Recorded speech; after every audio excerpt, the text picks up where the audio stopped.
Kad počinje nova pčelarska sezona ili bolje rečeno priprema pčelinje zajednice za narednu godinu, odnosno priprema pčelinje zajednice za zimovanje? Mnogi iskusni pčelari reći će vam da je to u avgustu. Sama priprema obuhvata nekoliko važnih poslova koje pčelar treba da uradi da bi spokojno dočekao zimu, prezimljavanje svojih zajednica, uspješan proljetni razvoj, a samim tim da iskoriste sve paše u narednoj sezoni. Zbog visokih temperatura i suše u ovom periodu, vegetacija se često posuši i pčelama se smanji izvor nektara. Krajem ljeta dođe do prodora vlažnog zraka i padavina. To potraje nekoliko dana pa se vrijeme stabilizira. Nakon toga klima se potpuno izmjeni, noći postaju svježije, uz prisustvo vlage počinje da buja i cvjeta raslinje. U jutarnjim satima pčele obilato donose polen i nešto nektara. Ako hrane nedostaje, potrebno je početi sa prihranom koja će se skladištiti za zimovanje. Detaljan pregled pčelinjih zajednica obuhvata sređivanje pčelinjeg legla, raspored nastavaka, pregled saća, ocjenu kvaliteta matice i uvid u zdravstveno stanje pčela. Upravo taj detaljan ljetni pregled važan je za pravilnu pripremu pčelinjih zajednica za uzimljavanje. Shodno tome, treba da za svaku košnicu utvrdimo na koliko se ramova nalazi leglo i taj podatak evidentiramo. Normalno je da se u to vrijeme u košnici nalazi od 5 do 8 okvira legla. U svakoj košnici ocjenjuje se kvalitet legla naročito poklopljenog. Posebnu pažnju treba obratiti na simptome bolesti legla. Skidanjem medišnih tijela mi istovremeno vršimo odabir saća koje ostavljamo za dalju upotrebu, a koje ide na pretapanje. Važno je provjeriti kvalitet saća centralnih ramova u plodištu na kojima se tada nalazi leglo. U plodišnom dijelu treba obezbijediti najbolje radiličko saće, naročito onih centralnih 5 do 6 ramova. To su ramovi sa smeđim voskom iz kojih se izleglo najmanje 4-5 generacija pčela.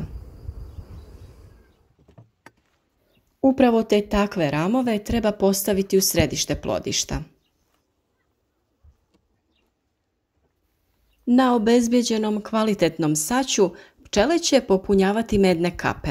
Matica će ga rado zalijegati, a na njima će se formirati i zimsko klube i na njima će matica početi polagati prva jaja.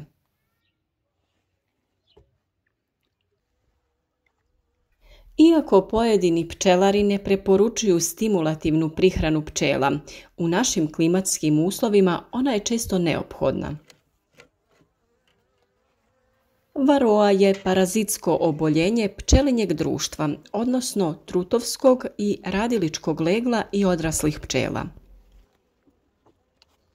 Krpelj je veoma pokretan, kreće se pomoću 4 para nogu postavljenih sa strane.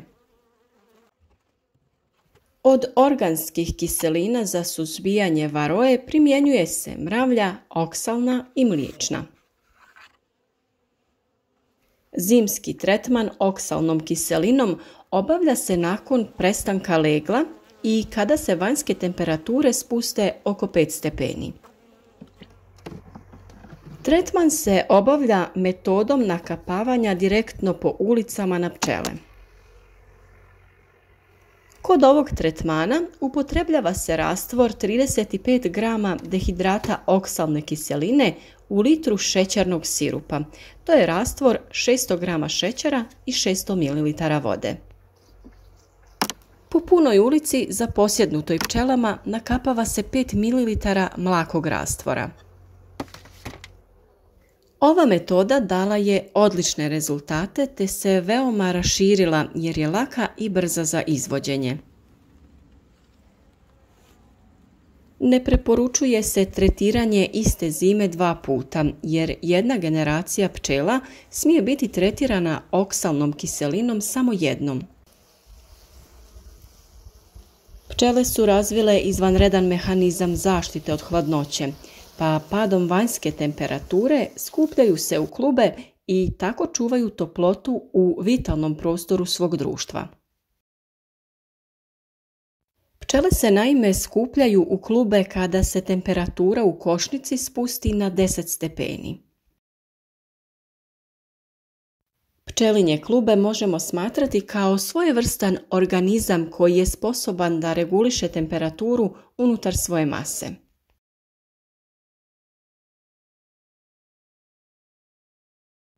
Procenat suhih materija u tijelu ovih pčela je veći jer imaju i veću količinu hranjivih materija, a ukupna količina vode u njihovim tkivima je manja. Sve ovo je važno za prilagođavanje pčele za zimovanje.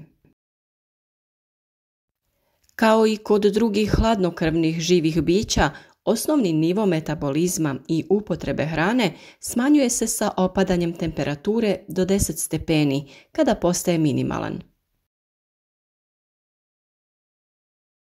Da bi se životni proces odvijao normalno, potrebno je da hrane i kisika bude dovoljno, da budu neprekidno dostupni i da bude mir na pčelinjaku. Upravo tako se stiču uslovi da klube iz okruženja lako uzima med i kisik, a u okruženje ispušta vodenu paru, ugljik dioksid i nešto toplotne energije, te povremenim izletima nešto izmeta. Pčele sakupljene u klube nekoliko mjeseci miruju i ne vrše nikakve aktivnosti.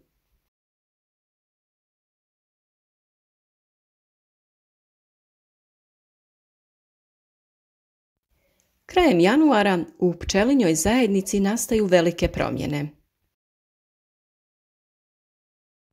Period mirovanja se završava i pčelinja zajednica osjeća potrebu za obnavljanjem. Iako i dalje čvrsto zbijene u klube, pčele podižu temperaturu njegove unutrašnjosti, matica polaže jaja i uzgaja se leglo. Na taj način počinje nova sezona, novi ciklus razvoja u životu pčelinje zajednice.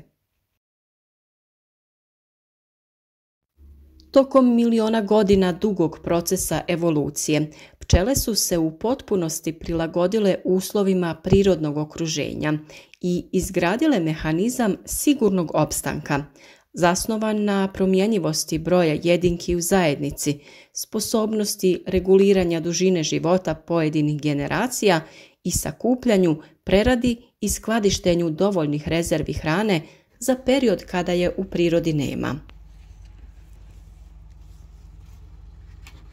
Samo izimljavanje je najkritičniji period u životu pčela. Tada pčelinje društvo prelazi iz stanja relativnog mirovanja u stanje velike aktivnosti. Pri temperaturi u klubetu 34 do 35 stepeni i novo leglo ne dozvoljava da se pčele pomjeraju u pravcu hrane. To je početak zamjene zimskih pčela koji kod optimalno zazimljenog društva traje 35 dana. Ali taj period od izimljavanja do početka bagremove paše je dosta nestabilan i kritičan za optimalan razvoj pčelinje zajednice. Nadam se da je ovaj video koristan svima koji se odnedavno bave pčelarstvom ili razmišljaju o tome, a nisu sigurni u način na koji pčele treba pripremiti za zimu. Pčelarstvo je jedan divan hobi koji može uvijek postati mnogo više od toga. Osim što se u pčelinjaku opuštate, imate razlog biti u prirodi na svježem zraku, a kao nagradu konzumirati med i sve druge zdrave pčelinje proizvode. Na našem kanalu imate još korisnih video savjeta vezanih upravo za pčelarstvo, pa ih potražite i zapratite naš kanal za još korisnih savjeta o uzgoju voća i povrća, njihovim dobrobitima i raznim drugim temama.